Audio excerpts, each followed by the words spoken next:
bueno, obviamente de compartir tus conocimientos y tus clases que siempre la aprovechamos, por supuesto. Así que espero que hayas empezado muy bien el año. Empecé muy bien el año, estoy contento, he trabajado mucho los últimos meses y me he dedicado a producir para mi persona en particular. Entonces por eso dejé de lado los space y todas esas cosas bastante. Pero escuchaba lo que decía el desarrollista y voy a hacer dos contribuciones que mis colegas suelen no hacer, no tener en cuenta, porque los economistas no saben de filosofía política, de ética.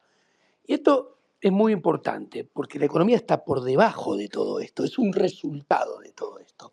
A ver, si vos tenés un gobierno que tiene un armado político, discursivo, económico, de confrontación y de violencia, la confrontación y la violencia solamente generan más confrontación y más violencia. ¿Y cuál es el problema? Que la libertad, la producción, el ahorro, la inversión, el bienestar económico son amigos de la asociación de los seres humanos, de la cooperación de los seres humanos. Hay más ahorro, más inversión, más producción, más comercio, más economía, cuando la gente se asocia más entre sí, coopera más entre sí. Ahora bien, cuando vos sos en todas las aristas confrontativo, violento, vos estás construyendo algo que paradójicamente en el largo plazo segmenta la sociedad, ¿ok? Primero y antes que nada, y la segmentación de la sociedad es amiga de más Estado y menos libertad, porque una sociedad más segmentada necesita, por ejemplo, más gasto público, porque necesita más controles, más seguridad, más policía. Una sociedad más confrontativa, más violenta, se asocia menos, coopera menos, entonces tiene menos producción, tiene menos comercio, tiene menos bienestar económico, con lo cual hay menos ahorro, menos inversión y en consecuencia se genera menos riqueza. Y si genera menos riqueza, en el largo plazo termina habiendo más pobreza. Y más pobreza es amigo de más Estado, no de menos Estado. Porque más pobreza implica más gasto público. Porque en el largo plazo van a aparecer las demandas de gasto público para la salud, que la privada nadie la puede pagar, pocos la pueden pagar, la educación, que la privada pocos la pueden pagar, etcétera, etcétera, etcétera. ¿Y esto a qué lleva? Que si hay más gasto público, más impuestos presentes y futuros. Con lo cual, en menos ahorro, menos inversión y es la víbora que se come su cola. Entonces, paradójicamente, desde el punto de vista filosófico, político, ético, la construcción violenta y confrontativa de Javier va a terminar haciendo inexorablemente, si no hay cambios muy fuertes, que su programa sea dinámicamente inconsistente en el largo plazo. O sea, que termine generando resultados diferentes a los que quiere lograr y termine, por ende, fracasando. Y termine cambiando. Y esto es muy loco, porque yo tengo la sensación, lo veo, que es todo lo opuesto a lo que dice la escuela austríaca.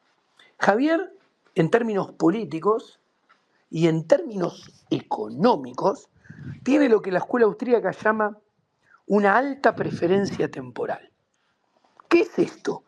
Él valora los resultados positivos de cortísimo plazo a expensas de los resultados de largo plazo. ¿Dónde se ve esto?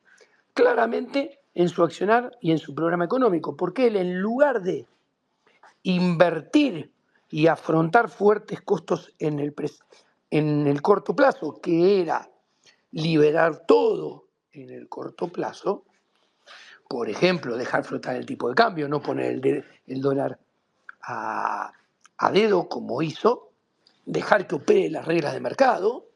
Él prefirió no hacer eso, ¿pero por qué? Porque él dijo, no, yo no quiero asumir los costos, que le tengo miedo de asumir esos costos, a ver si me salta mucho el tipo de cambio, se me acelera mucho la inflación y mi puesto corre peligro. Obviamente enmascarado en el discurso de, no, esto, como todo político de raza, esto lo hago por el bien de la sociedad, porque si no salta la pobreza y viri viri. ¿Ok? Ahora, en realidad, él hizo lo que hizo, puso el dólar a dedo, mantuvo el cepo, etcétera, porque dijo, no, no, yo quiero lograr algunos resultados en el corto plazo, tengo miedo, me quiero cuidar mi puesto, bajo el dólar artificialmente para que baje la inflación rápido, o lo que yo creo que es rápido, que no es rápido, la convertibilidad lo bajó mucho más y mucho más rápido que esto, ¿no? ¿Por qué? Porque yo Disculpame, quiero... Sí, disculpame, Diego, y en la sí, postconvertibilidad también, porque no te olvides obvio. que Remesnikov terminó en el 1% en el último trimestre del Tenés, 2002. tenés total razón. Así que vos Ahora, él fíjate hace... lo que está haciendo esta gente que no está haciendo las cosas bien, porque con todo con todo el ajuste tremendo que ha hecho a la economía, ni siquiera puede terminar con la inflación. Exacto. Vos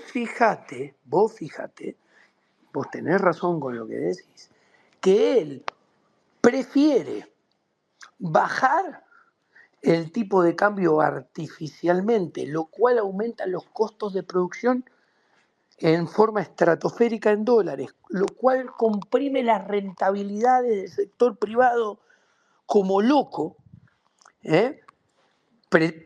A cambio de montar un negocio, llamémoslo, para que lo entienda todo el mundo, de carry trade, a expensas de ahogar la microeconomía. Y acá entra en un nuevo error intelectual del antiaustríaco de Javier Milei. ¿Por qué? Porque la macroeconomía no existe. ¿Qué quiero decir? La economía son los agentes individuales, son las micropymes, las pymes, las empresas. Si hay un tipo de cambio y una estructura de costos de producción que hace que no haya rentabilidad ni sea negocio producir ni para los exportadores ni para los mercados internistas, ¿eso qué implica? Que no va a haber cuantiosa producción. Y si no hay cuantiosa producción, no hay generación de empleo. Y si no hay generación de empleo, el techo del aumento salarial es bajo. Con lo cual, la microeconomía, si esto no tiene cambios a futuro, va a ahogar a lo macro. Y acá viene la última paradoja y termino. Y estamos enfrente de Javier Milei, el rey de los socialistas, no se rían, disfrazado de libertario y que hace socialismo en nombre de la libertad. Y no se rían porque se lo voy a explicar muy sencillamente. Él dice, señores, yo les voy a devolver rentabilidad bajando impuestos, eliminando regulaciones. Y esto es muy loco, porque cada cuenta propista, cada micropyme, cada empresa, cada mercado es un mundo. Todos son distintos, con lo cual todos tienen diferentes sensibilidades a la presión tributaria en diferentes momentos del tiempo y en diferentes lugares. Con lo cual, ¿qué quiero decir? Él nunca puede saber qué impuesto bajar, cuánto lo tiene que bajar, a quién se lo tiene que bajar, cuándo se lo tiene que bajar y en dónde, en qué magnitud. ¿Qué quiero decir con esto?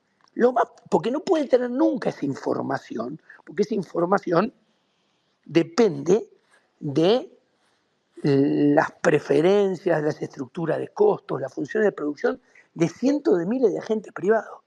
O sea, paradójicamente cuando él te dice eso, te está actuando como si fuera un ministro de Economía de la Unión Soviética que tiene la matriz de Leontiev delante de sus ojos. Ah, pero en nombre de la libertad. Es descabellado todo. Entonces, ¿pero por qué es importante tener en cuenta esto? Porque si los que estamos acá escuchando tenemos en claro que el socialismo lleva al fracaso, por más que discursivamente lo disfraces de que sos liberal y que lo haces en nombre de la libertad, es socialismo explícito. ¿Y dónde se ve descarnadamente? Sigue habiendo cepo. ¿Querés levantar el cepo? Sí, yo voy a levantar el cepo, pero solamente si endeudo a toda la sociedad y me prestan 15.000, 20.000. O sea, vos querés a toda la sociedad cobrarle impuestos para subsidiarle el tipo de cambio y la salida a unos pocos que hicieron o que van a hacer grandes negocios. Es una locura. ¿Y qué querés además? Que ese endeudamiento que va a ser impuestos presentes y futuros, porque hay que pagar la deuda, te subsidie tu campaña electoral diciendo que abriste el cepo en el cortísimo plazo. Entonces, vos cuando mirás todo esto, vos te das cuenta que realmente este gobierno, y se ve con un tipo de cambio con formato, primero puesto a mano, el día que decidió devaluar a mano, que dijo, el dólar va a estar 8.20. ¿Por qué? Porque 8.21 es mucho y 8.19 es poco. Y después lo voy a mover 2% mensual, porque 2.1 es mucho y 1.9 poco. Y ahora, a partir de marzo, voy a ver si lo pongo a 1% mensual. Todo con cepo, que lo voy a levantar solamente si endeudo a toda la sociedad. Cuando vos visualizas esto, vos te das cuenta que este gobierno de liberal, y hay que dejarlo bien en claro, no tiene absolutamente nada. Esto es conservadurismo de derecha populista que solamente alimenta el negocios de bastantes pocos a expensas de todos y del futuro. Diego, te hago Sí, una pregunta porque yo adopté. Perdóname, gurú, te pido Déjame un hacer, segundo nada más. déjame Un hacer una. segundo. Dame un segundo. Sí, sí, Diego, sí, quiero tu hablar. exposición es brillante Sí, y te quiero agradecer personalmente, porque, porque he perdido a un montón de referentes económicos que ni me interesa ya escuchar. Me repugnan y me dan ganas de vomitar. Y en ok. cambio, a vos te sigo, coincidiendo o no, hay un economista presente. Salud. Muchas gracias. Y mirá que lo hago mi WhatsApp aparecen de la nada, mis mensajes privados, he denunciado campañas que mienten sobre mí, pero el tiempo va a poner todo en su lugar. Y el accionar ético es el que vale. O sea, imagínate que yo, todo lo que digo, todo lo que hago, es 100% porque lo pienso. Yo no, todo el mundo sabe que no tengo interés político, que soy anarquista de libre mercado, o sea, que nunca voy a estar en política institucional. Echepare, Nazareno lo puede afirmar esto y convalidar. Estuve 10 minutos, me fui a la mierda y nunca más voy a estar. Así que, Diego, olvídense. Diego, yo adopté algunos términos que te escuché, por supuesto, Sí, en una de las tantas entrevistas que has dado, que sos tan gentil muchas veces de pasármelo en forma personal. sí, Dijiste que vamos a una recesión permanente, lo sí. cual esas cuatro palabras, o esas dos palabras, recesión permanente, genera mucha angustia en la gente y los que entendemos lo que es una recesión, ya nos preocupa la palabra recesión y permanente mucho más. ¿Por qué lo dijiste?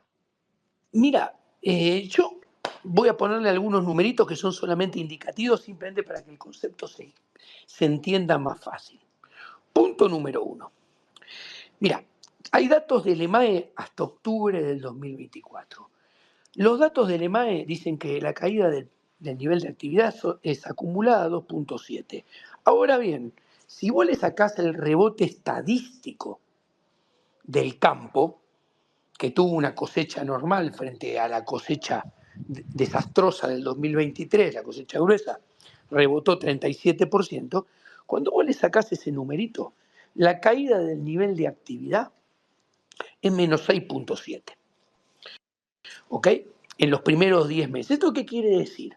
Que según los números oficiales, más o menos este año va a cerrar con una caída de menos 2.5 y si vos le sacás el rebote estadístico del campo, la economía caería menos 6% este año.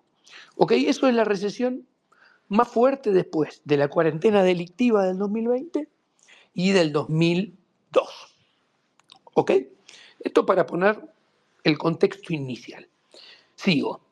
Yo creo que, claro, este gobierno en el primer semestre del 2024 generó, como acabo de decir, la peor recesión en los últimos 25 años, la tercera peor recesión en los últimos 25 años. Entonces, cuando vos compares los números interanuales del 2025 con el 2024, te van a dar todos hermosos el primer semestre. ¿Tienen validez? No, no tienen validez porque vos vas a ver que contra el 2022 van a estar más abajo. Ahora bien, vos me decís, ¿le puede salir todo lo que quiere que le salga al gobierno? Más o menos bien, sí, hay una probabilidad que en el 2025 le sale, porque vienen los fascinerosos del FMI, hacen un acuerdo, vienen los fascinerosos del FMI, capaz ponen guita, el mercado quiere que le vaya bien, el ciclo electoral subsidia el 2025 y que no todo se vaya a la mierda, pues dice, no, a ver si mete a algunos diputados y a algunos senadores y puede meter alguna reforma, entonces el ciclo político lo subsidia. Entonces, ¿qué quiero decir? Imaginemos que, te tiro el número, si vos haces un ejercicio y decís, es un ejercicio, che, en el 2025 la economía todos los meses crece 0.3% en relación al mes inmediatamente anterior, que entre paréntesis es lo que vino pasando los últimos meses, según los datos oficiales, ¿no? Bueno, vas a tener una variación positiva del PBI de más 4.6 en el 2025, más 4.7, por ahí andará. Es irrelevante si es 5, 5.2 o 4.5. No importa. Ahora, ¿dónde te deja eso? Eso te deja empatado con el 2, más o menos. ¿Por qué digo empatado? Porque depende si tomas el promedio, depende si tomas la punta. Más o menos empatado con el 2022 con el 2017. En términos de PBI per cápita, o sea, de generación de riqueza, eso te deja por debajo del 2019 de Macri, por debajo del 2017 de Macri, por debajo del 2015 de Cristina y por debajo del 2013 de Cristina. Entonces, ¿por qué menciono esto? Alguno va a salir de Libertad Avanza y dice, no, ese es el termómetro del desastre que recibimos. Bueno, vos, Javiercito, te metiste en este quilombo. Yo por algo te dije que no había manera de hacer un plan económico dinámicamente consistente. Pero bueno, sigamos.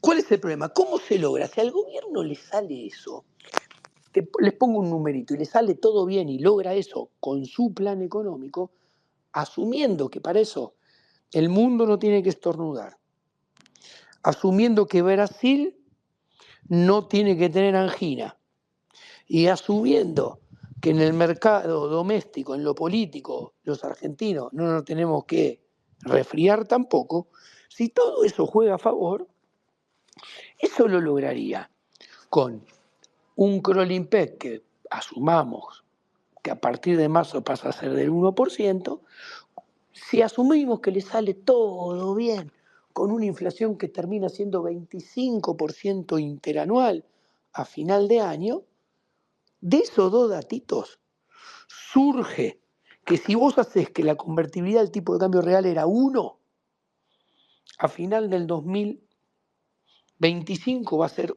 1,19. ¿Eso qué quiere decir? Que el dólar se abarata adicionalmente un 8 o 9% con respecto a ahora. Eso implica que es más barato que el de el día que se fue Massa, y eso implica que es tan solo 19% más alto que el de la salida de la convertibilidad. Ahora bien, si lograra todo eso, que obviamente te va a decir yo soy el campeón enviado por la fuerza del cielo, y todos los boludos de internet van a decir qué grande el hombre gris, ¿no? Eso va a comprimir más las rentabilidades del sector privado, eso va a aumentar los costos de producción en dólares. ¿Y cuál es el problema? que Argentina no tiene la productividad ni para bancarse el de hoy, el tipo de cambio de hoy, ni para bancarse aquel. No tiene el stock de capital, no tiene los recursos humanos, no tiene la infraestructura, no tiene los servicios públicos, ni siquiera tiene el tamaño del Estado. Porque ese dólar de 1 de la convertibilidad comparado con el 1,19 de ahora, era un Estado que era casi la mitad del que tiene hoy en día Argentina después del terrible ajuste. Entonces, eso te hace que si se llega a salir, que puede salir a fuerza de forceps, como expliqué recién, estos resultados en 2025, la factura que va a tener que pagar el sector privado más adelante en el tiempo, lo único que se hace va a estar alimentándola. ¿Me comprenden? Entonces, ¿esto qué quiere decir? Que si Argentina no tiene en la esfera real con qué bancarse ese tipo de cambio que logre ese resultado, en algún momento va a haber una devaluación y en algún momento esa devaluación va a generar una nueva caída del nivel de actividad y ahí se acaba el relato. ¿Y cuál es el problema? Que cuando se acabe ese relato, se va a acabar ese relato con vista en el horizonte de las elecciones presidenciales. ¿Y qué sucede? Eso va a alimentar que el programa sea dinámicamente inconsistente en términos dinámicos y en términos políticos podrías llegar a alimentar al péndulo, que Exactamente. todos los argentinos sabemos que es el péndulo. Sí. ¿Listo? ¿Eh? Y ahí eso es, como viste cuando tiran un vacío al mar para que venga el tiburón y se lo coma. Bueno, ese es el bocato di Cardinali de mi compañero de facultad y universidad llamado Axel. Yo soy la persona que conoce a los dos grandes poderes ejecutivos de este país como nadie, a los dos juntos. Y yo te aseguro que son lo mismo, muy parecidos en Bueno, muchas aristas, Diego, uno con la camiseta de Boca y otro con la camiseta de River, nada más. justamente. Yo te puedo Sí. dar caso particular. Mis clientes son en su mayoría pertenecientes a la economía real. Yo no me llevo muy bien, dado a mi estructura intelectual económica y después mi discurso que surge a partir de ella, no me llevo muy bien con el sector financiero, ¿no? Me interesa trabajar con la economía real, porque yo creo que... Conmigo te llevas bien, boludo. Sí, con vos sí me llevo bien. ¿Viste? Entonces, lo que digo, porque a ver, yo trabajo para el mediano y largo plazo, que es mi análisis, que apunta a cómo tienen que hacer una empresa, pensar, aplicar, ajustar los planes de negocio. Vos acá tenés un problema que es muy sencillo. Vos tenés dos calles que van paralelas y no pueden ir eternamente paralelas. Vos tenés un mundo financiero que está exultante de corto plazo y en la calle paralela tenés un mundo de la economía real que está pesimista en el mediano y largo plazo.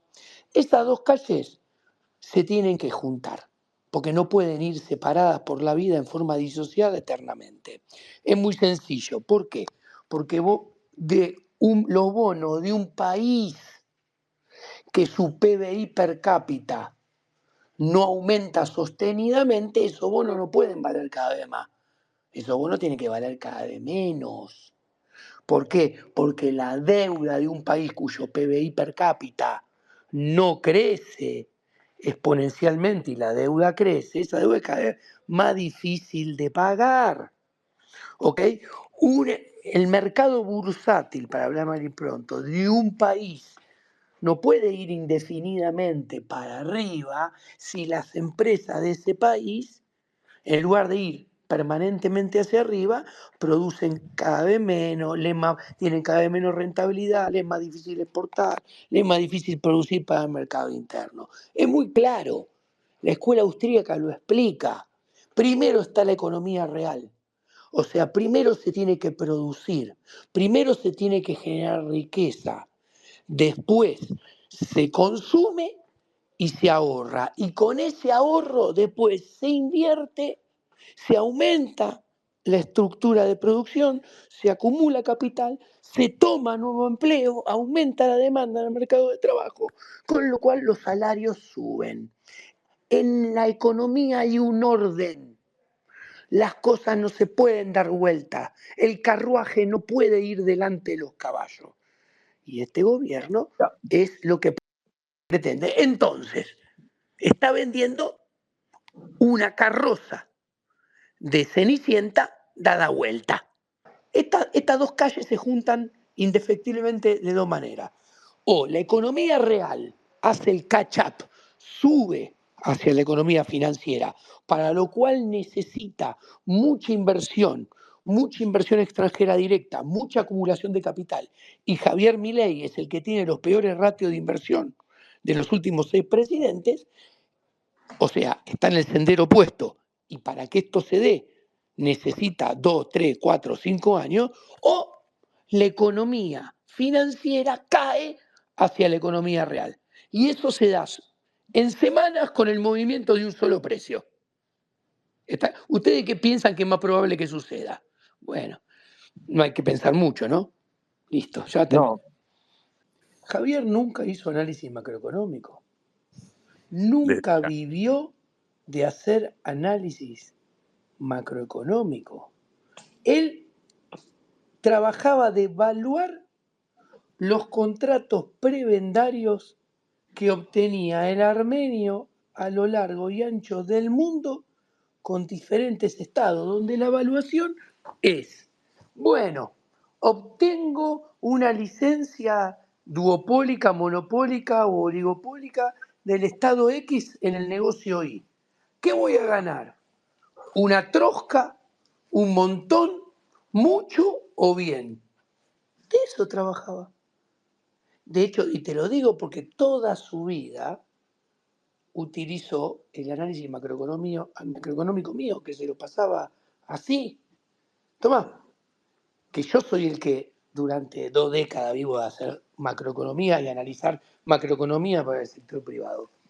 Y vos acá te das cuenta, si ustedes en las pruebas me remito, si ustedes me escuchan a mí y ven mis grabaciones, yo no digo lo mismo.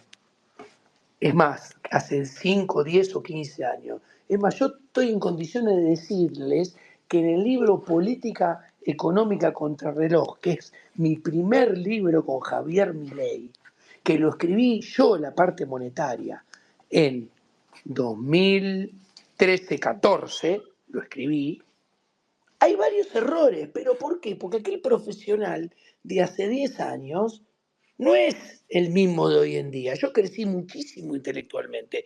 Hay errores en eso. Cuando ustedes escuchan a Javier, Javier dice los mismos ejemplos hace 15 años, de los cuales muchos son míos. y repite lo mismo, y cada discurso en cada foro es exactamente lo mismo, y habla y dice lo mismo, que si ustedes van al Congreso Económico Argentino que organiza Esteban Domecq y ven la presentación que yo conseguí que diera para Esteban Domecq en ese congreso, cuando habló de singularidad, es de lo mismo que habla hoy en día. Y creo que era el año 2014, 2015. Entonces, ¿qué quiero decir con esto? Punto número 1. El plan económico es un plan económico hecho hace muchos años, que tiene errores y encima está deformado. Y encima no quiso, y esto las pruebas también me remito, escuchen, búsquenme, que yo vengo explicando que era imposible que la motosierra la pagara la casta. Vengo explicando, cuando me encontré personalmente con Javier, antes del balotaje, tengo de testigo a todos los empleados de seguridad, empleados de América, tiracables, que vieron cuando lo encaré, le dije lo que dije antes, dejá de mentirle a la gente. Y lo más importante, la mentira más grande no es la mentira que decís, sino la mentira que omitís en aquel momento antes del balotaje. Y yo le dije, vos sabés muy bien, porque te lo expliqué, que el motosierra es imposible que lo pague la casta, porque cuando vos, bajo este régimen político, bajo este esquema institucional, bajo este federalismo trucho con coparticipación, cuando vos le cortás la guita a los gobernadores se lo cortan a los intendentes, se juntan los gobernadores, se juntan los intendentes, el gobernador te crea impuestos provinciales, el gobernador te sube alícuotas provinciales de impuestos, el intendente te crea tasas y el ajuste se lo traslada a la gente. ¿Ok? Y ingreso bruto es peor que IVA. Entonces termina siendo peor. Se lo expliqué, pero ¿qué pasa? Si hubiese querido entender esto tan básico que explico, el problema es que se tenía que poner a hacer otro plan económico. Se tenía que poner a laburar y no tiene con qué. ¿Ok? Entonces, ahora pasamos a quién está con él. ¿Quién está con él? ¿Ustedes lo vieron a Roque Fernández? No. ¿Ustedes lo vieron a Carlos Rodríguez? No. ¿Ustedes lo vieron a Mariano Fernández? No. Toda gente que sabe que se dio media vuelta, lo dejó solo y dijo, tómate de acá, loco, y sos inviable, no sabes un carajo, te crees que sabes que es la peor combinación. Chau, adiós. Y entonces, ¿con quién se queda? Con el que viene y con oportunismo, pensando que puede hacer negocios con el Estado y el poder político, le tocan el hombro y dicen, no, vos sos un genio, vos vas a salvar el país. Le tocas el hombro así, se lo decís y ya estás adentro. Y ya podés hacer lo que quieras. ¿Me entendés? Y acá tenés al que mencionaba Marcelo. ¿Ok? Entonces ahora vos te das cuenta quiénes son, sobre todo, los funcionarios de ese rango clase media alta, que son todos acomodaticios, oportunistas que quieren hacer negocio con el poder político, a partir del poder político y a partir de la inserción en la política institucional. Marcelo nombró un banquero antes, etcétera, etcétera, etcétera. Está lleno de eso, lleno. Ahora, vos después te encontrás con un jefe de gabinete que era peronista. De hecho, está Scioli, que tenían una fundación. Entonces, vos ahí te encontrás que en los círculos medios de secretarios, subsecretarios, hay un montón de gente perteneciente a una agrupación, no sé cómo decir, de políticos que en realidad debería estar a las antípodas, pero no la está, porque está metido adentro. Entonces, cuando vos tenés todos estos engendros, realmente puesto en dinámica, el resultado, la probabilidad que sea bueno, tiende a cero en el límite. Habla de la deuda del Tesoro y de lo que eso va a generar. Bueno, les cuento, esto es un tema que es muy sencillo, no es muy complicado, todo lo contrario, es sencillo. Vos tenés Javier muy lejos de la escuela austríaca, trabajando con el modelo monetarista Mark II de Robert Lucas. Él dice, las expectativas de inflación son una función de las expectativas de emisión. ¿Qué quiere decir esto? Cuanto la gente conoce que se va a emitir y sabe que se va a emitir más, entonces la gente espera más inflación. Y si la gente espera más inflación, va a terminar habiendo más inflación.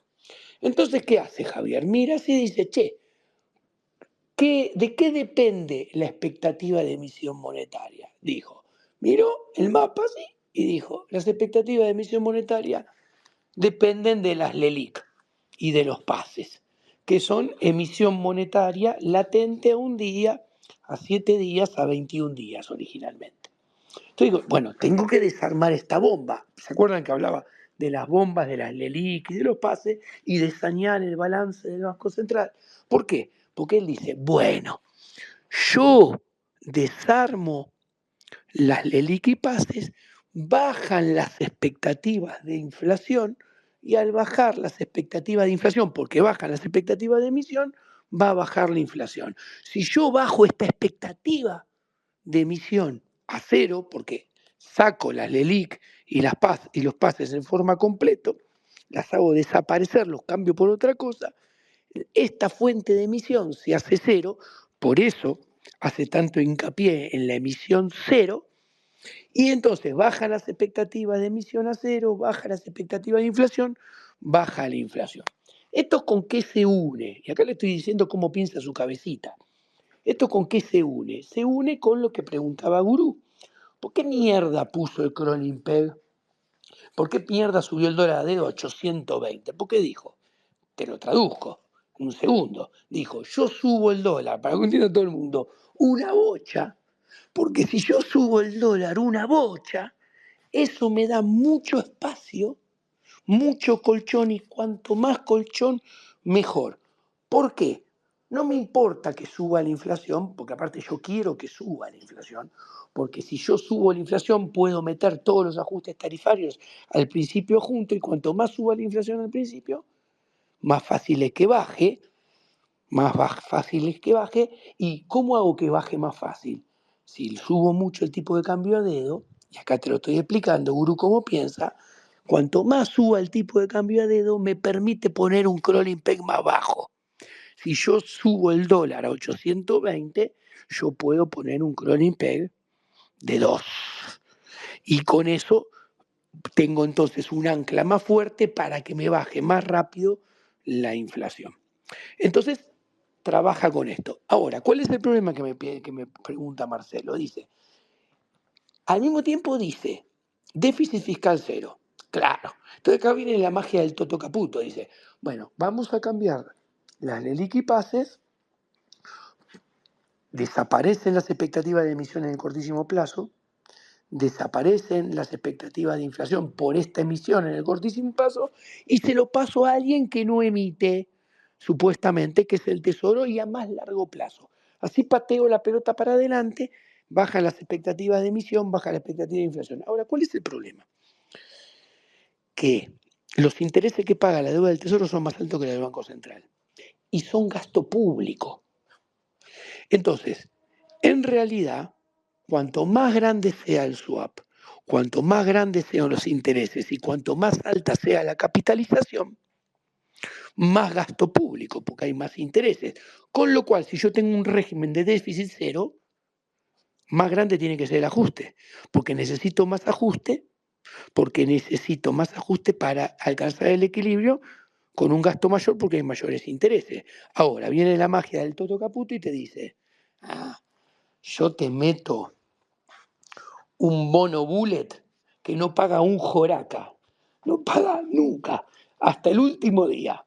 Y te lo meto a 1 año y medio, te lo meto a 12 meses, tin, tin, tin, tin, y no paga nada. Como no paga nada, y la metodología del FMI, del esquema ahorro-inversión, de las cuentas públicas, es lo que se llama base caja, o sea, lo que se computa en la estadística es lo que se paga.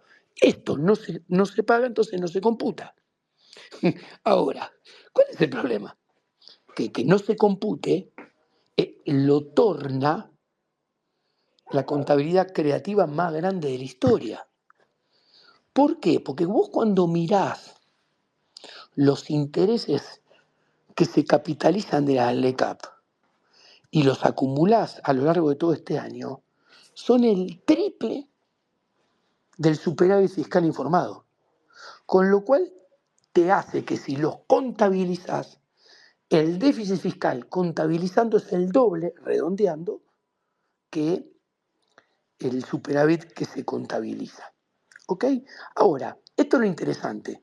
¿Qué implica intelectualmente no computarlos?